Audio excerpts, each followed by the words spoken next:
As a Democratic whip. Are we in a quorum call? Here we are. Ask unanimous consent to be suspended. Without objection. Mr. President, over the weekend, while most of the country slept, a gunman targeted 2 Minnesota state legislators in their homes. He pretended to be a police officer, and he gunned down Democratic state legislator John Hoffman and his wife.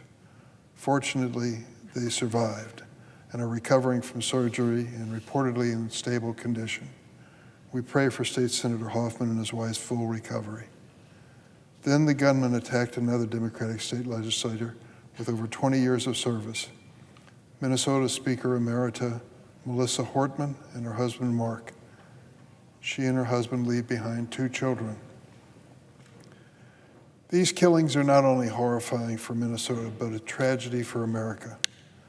This heinous act of political violence defies American values and democracy. Unfortunately, we've seen a disturbing increase in political violence in recent years, seemingly as part of a misguided and sickening attempt to strike fear and intimidation in the hearts of the American people and those who are engaged in public service. Violence and hate have no place in America.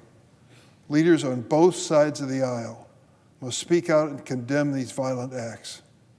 I've said this repeatedly, it bears repeating. Political violence from the right or the left is never, never acceptable and is never the answer.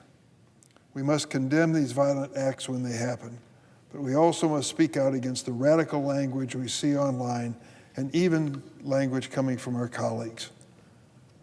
One member of this body tweeted a picture of the Minnesota shooter and wrote, "This is what happens when Marxists don't get their way." End of quote. He tweeted another picture of the shooter and wrote, "Nightmare on Waltz Street," apparently an attempt to blame Minnesota Governor Tim Walz for the shooting.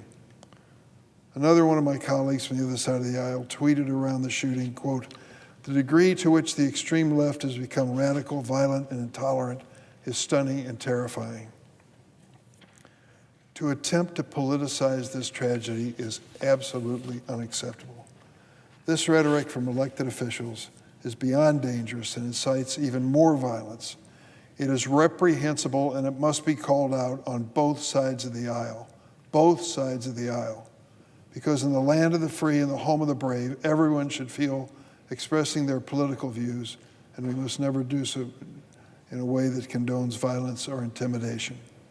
I pray for Minnesota during this heartbreaking time and vow to continue to denounce and combat political violence of any kind.